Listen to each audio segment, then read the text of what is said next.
Assalamualaikum warahmatullahi wabarakatuh. Bismillah, alhamdulillah ala nikmatillah, la haula wala quwata illa billah, amma ba'du. Jamaah kuliah subuh Masjid At-Taqwa Polda Bali yang saya hormati dan yang saya muliakan. Alhamdulillah, pada pagi yang berbahagia ini kita masih selalu dikaruniai nikmat oleh Allah Subhanahu wa Ta'ala, sehingga kita dapat melaksanakan sholat subuh berjamaah dan kita mengkaji tentang syariat yang dibawa oleh baginda Rasulullah Sallallahu Alaihi Wasallam. Pada kesempatan yang berbahagia ini, saya mengambil tema bagaimana resep Rasulullah dalam rangka membina rumah tangga bahagia. Rasul sanggup berkata dengan dua kata yang sangat singkat, padat, dan mengandung arti yang luar biasa. Beliau mengatakan, baiti jannati, rumah tanggaku adalah surga bagiku. Artinya apa? Apa yang terjadi pada istri kita, apa terjadi pada kita di luar, hendaknya kita segera kembali kepada istri kita. Kenapa? Karena istri kita di rumah juga punya. Jamaah sekalian Masjid At-Taqwa Polda Bali yang saya muliakan, resep yang digunakan oleh Rasulullah Sallallahu Alaihi Wasallam yang dikatakan haqquz zauji ala zaujatih, kewajiban seorang suami yang merupakan hak istri, diantaranya yang pertama antat ama idza ta'imtah.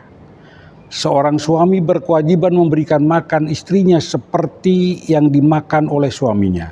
Artinya apa? Misalnya suaminya makannya di McD, ya istri juga harus makan di McD.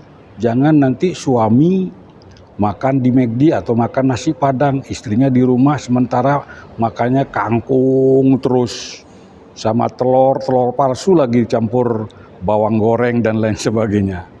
Nah, ini dolim suami yang seperti itu. Jadi harus sama. Yang kedua, kewajiban seorang suami wataksuha idak tasabah. Ini menjelang hari raya, ini banyak yang harus kita kerjakan. Diantaranya seorang suami memberikan pakaian terhadap istri, membelikan sesuai dengan yang dibeli oleh suami. Misalnya kelas suami Ramayana atau Matahari, jangan nanti istrinya dibelikan pakaian yang di kelas pasar Asoka, 100.000 dapat 3, campur odol lagi.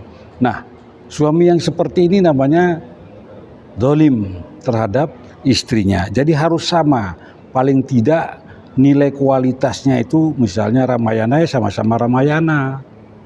Itu kewajiban suami merupakan hak istri. Lalu yang ketiga, wala tadribil wajhah. Seorang suami dilarang mukul muka istrinya. Kenapa? Karena seorang suami itu harus melindungi istrinya. Contoh misalnya, semalam digebukin istrinya. Ternyata Denpasar ini hujan, dingin, pikiran merasa perlu.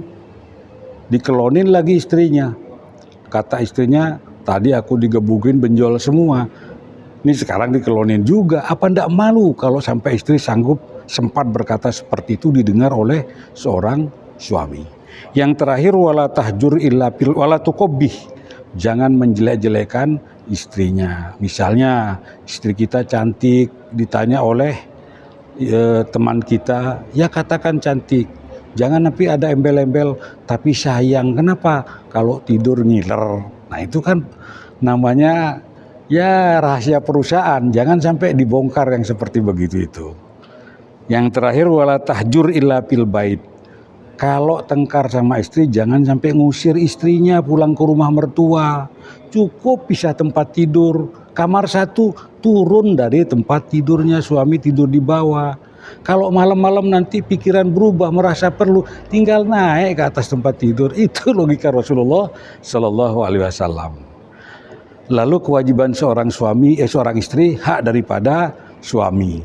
Yang pertama, idza amartah atau atkah. Kalau seorang istri diperintah oleh suami, wajib mengikuti. Misalnya istri bilang, "Dek, ini malam Jumat, bersihin kamar, Dek." Ya, kalau urusan suami ngajak ke kamar, bersihin kamar, jangan ndak usahlah saya untuk memperjelas. Kenapa ndak mungkin suami itu ngajak istri ke kamar untuk nyambel, misalnya ndak mungkin. Nah itu istri harus tahu. Kalau tidak, suami marah sampai misalnya, maka la'anat hal malaikata hatta tusbiha. Malaikat melaknat dari waktu marah sampai ke subuh. Subuh ndak sembuh suaminya, subuh lagi dilaknat oleh malaikat. Itu saking besarnya hak suami terhadap istri. Jadi yang kedua, idza nadortah sarrotkah. Kalau seorang suami dilihat oleh istrinya harus pandai bersenyum. Senyumlah buat semua orang, tapi hatimu jangan, kan itu katanya Ikke Nurjana. Jadi harus bisa tersenyum. Jangan suami datang seperti Bima roda 3 peletar-peletor.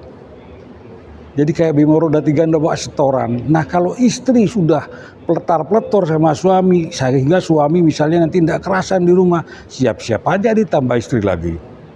Makanya kalau suami supaya kerasan di rumah, ndak pingin tambah istri lagi, ya tersenyumlah pada suaminya. Nah urusan rezeki, katanya Rhoma Irama, memang sudah diatur dunia ini semua berbeda. Ada yang miskin dan ada juga orang kaya. Agar roda kehidupan bisa berputar berjalan, berputar berjalan. Kan itu. Demikian walaupun minkum. Wassalamualaikum warahmatullahi wabarakatuh.